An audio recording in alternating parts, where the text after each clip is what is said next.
L'inquiétant phénomène des bébés Coca-Cola, le verdict est l'issue du procès des attentats du 13 novembre 2015 à Paris, le gouvernement qui demande aux Français de reporter le masque ou encore la NASA à la recherche de chasseurs de tempêtes sur Jupiter. Salut, c'est Hugo, j'espère que vous allez bien. On est parti pour une nouvelle plongée dans l'actualité en une dizaine de minutes.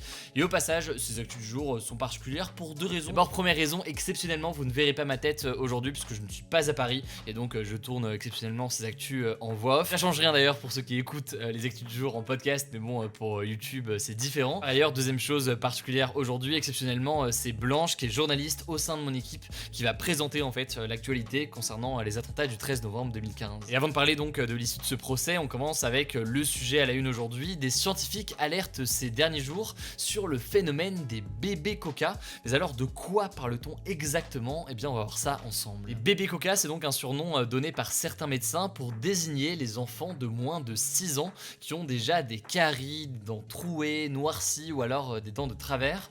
D'ailleurs, ça peut même aller encore plus loin. Certains dentistes déclarent avoir déjà vu des enfants avec des dents tellement fines et tellement abîmées qu'elles se cassent très facilement. Bref, c'est donc des problèmes qui sont quand même inhabituels à un si jeune âge quand ils sont aussi présents. Il y a en fait une raison qui semble expliquer tout ça, c'est la consommation en très grande quantité de boissons sucrées comme je sais pas, de l'Oasis, du Sprite ou encore évidemment du Coca-Cola. En fait, il y a quelques semaines, le site d'investigation Mediapart a mené une enquête dans les Hauts-de-France, donc dans le nord de la France. Ils ont découvert qu'il y avait notamment dans cette région un certain nombre d'enfants très jeunes qui étaient nourris quasiment uniquement avec des boissons sucrées, du coca parfois directement versé dans les biberons. Mais alors pourquoi est-ce que certains parents mettent comme ça du soda dans les biberons de leur bébé? Eh bien en l'occurrence, ce que dit l'enquête, c'est que c'est assez souvent des enfants issus de familles très pauvres dont les parents parfois ne parlent pas ou ne lisent pas le français, ce qui peut forcément mener à des écarts en termes d'informations concernant les risques associés à tel ou tel produit. Souvent aussi des familles qui ont moins tendance à aller consulter un médecin régulièrement, donc parfois certains problèmes qui peuvent être normalement pris en charge très tôt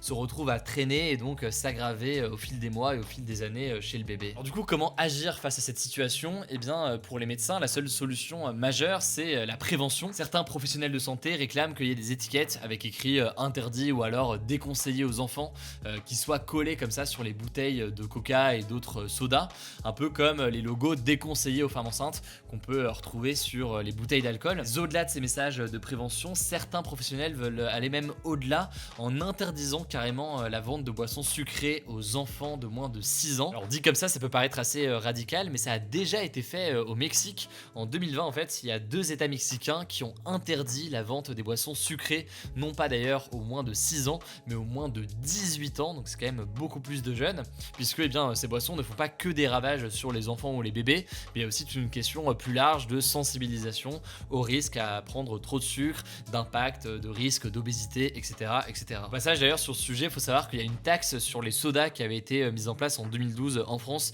pour justement limiter leur consommation et donc les risques sur la santé. Pas sûr donc que tout ça ait suffi. Je vous mets en tout cas le lien de l'enquête de Mediapart directement en description. On continue avec un second sujet, le verdict du procès des attentats du 13 novembre 2015 à Paris, qui ont causé la mort de 130 personnes dans la salle du Bataclan notamment, a été prononcé ce mercredi soir. C'est une actualité absolument majeure, je vous résume tout ça. Alors 20 personnes étaient jugées pendant ce procès, qui est au passage le plus long de l'histoire judiciaire française de l'après-guerre. Il y avait donc Salah Abdeslam, le seul membre du commando terroriste encore vivant, mais aussi 19 autres personnes, dont 11 soupçonnées d'avoir aidé à la logistique des attaques et 2 autres qui devaient faire partie des commandos. C'était un procès absolument énorme qui a duré plus de 10 mois. Il y a même eu une cour d'assises spéciale avec une salle d'audience construite spécialement pour l'occasion au Palais de Justice de Paris.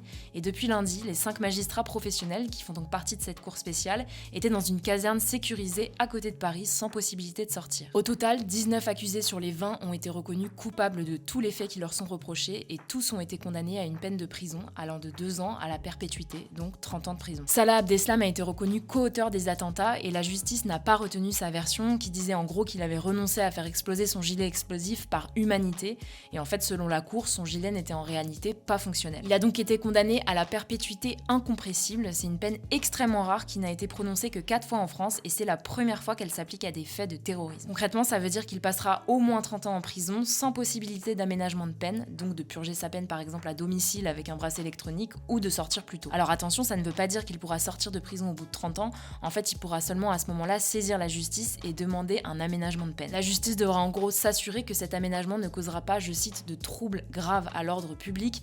Bref, au vu de la gravité des faits qui lui sont reprochés, Salah Abdeslam devrait a priori passer toute sa vie en prison. On peut aussi citer Mohamed Abrini qui a reconnu qu'il devait faire partie du commando et qui a été condamné à la perpétuité, mais avec une période de sûreté de 22 ans, ce qui veut dire qu'il pourra demander un aménagement de peine à ce moment-là. Ça c'est donc pour le verdict, mais de son côté, Philippe Duperron, le président de l'association de victimes 13-11-15 Fraternité Vérité, a estimé que c'était un jugement équilibré, comme la plupart des familles de victimes. Alors je suis pas rentrée dans les détails des peines de chaque accusé, comme d'habitude vous avez des liens en description, et si vous voulez en savoir plus, je vous conseille notamment le thread Twitter du journaliste Guillaume Oda qui a suivi tout le procès. C'est tout pour moi, je vous laisse avec Hugo pour la suite des En Bref. Et on continue avec les actualités en bref. D'abord, cette première information, la première ministre française Elisabeth Borne a fortement recommandé de mettre le masque. Alors le masque, elle souhaite qu'on le remette dans les lieux clos et dans les lieux où les gens sont très proches, donc en particulier les transports en commun, puisqu'il y a une très forte augmentation du nombre de contaminations. Maintenant attention, c'est une recommandation, une demande de la part du gouvernement, mais ce n'est pas une obligation.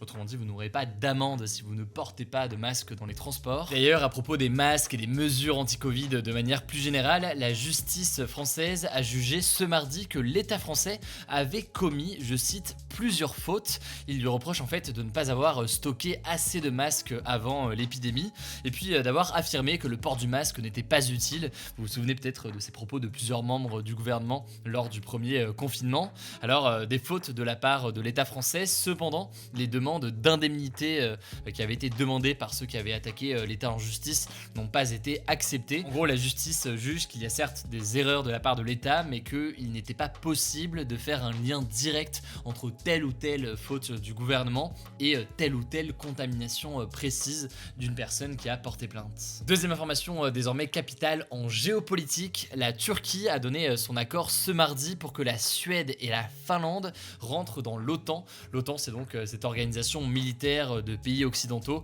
menée principalement par les États-Unis et dont la France fait partie aujourd'hui. Alors dit comme ça peut paraître assez anecdotique que la Turquie donne son accord pour que la Suède et la Finlande rentrent dans l'OTAN. En fait, le truc c'est que la Turquie posait son veto et donc bloquait leur entrée dans l'OTAN depuis quelques temps. L'argument avancé par la Turquie pendant tout ce temps, c'était que la Suède et la Finlande accueillent aujourd'hui des militants de l'organisation kurde PKK. C'est une organisation que la Turquie considère comme une organisation terroriste. Je vous la fais courte, mais les deux pays pourraient donc finir par rejoindre l'OTAN prochainement. Mais cela dit, cette annonce inquiète la communauté kurde qui habite en Finlande et en Suède. En effet, plusieurs Kurdes accusés de terrorisme par la Turquie et qui sont réfugiés politiques en Suède ou en Finlande pourraient être renvoyés vers la Turquie en échange donc de la levée et de la fin de ce veto turc sur l'adhésion de ces pays à l'OTAN. Ça pose donc des questions importantes sur la question des Kurdes, on aura l'occasion d'en reparler. En tout cas, l'OTAN devrait donc s'élargir à la Finlande et à la Suède, et c'est assez marquant car ça agrandit beaucoup plus la frontière directe entre l'OTAN et la Russie. C'est une nouvelle présence importante de l'OTAN à la frontière avec la Russie. Ça pourrait donc encore plus faire grandir les tensions entre les Occidentaux et la Russie. La Russie s'estimant, on en a parlé sur la chaîne, menacée par l'organisation. Troisième actualité désormais à l'international, on en sait peut-être un petit peu plus sur ce qui s'est passé le 6 janvier 2021. C'est à cette date que les supporters de Donald Trump ont pris d'assaut le Capitole, donc le lieu à Washington où se trouve le Parlement américain, un assaut qui avait pour objectif de contester la victoire de Joe Biden. En gros, la commission d'enquête parlementaire aux États-Unis a notamment entendu ce mardi Cassidy Hutchinson, qui est la collaboratrice du chef de cabinet de Donald Trump lors des derniers mois de son mandat à la Maison-Blanche. En l'occurrence, elle a fait des révélations assez fracassantes, sachant que tous ses propos ont été prononcés en prêtant serment avant de prendre la parole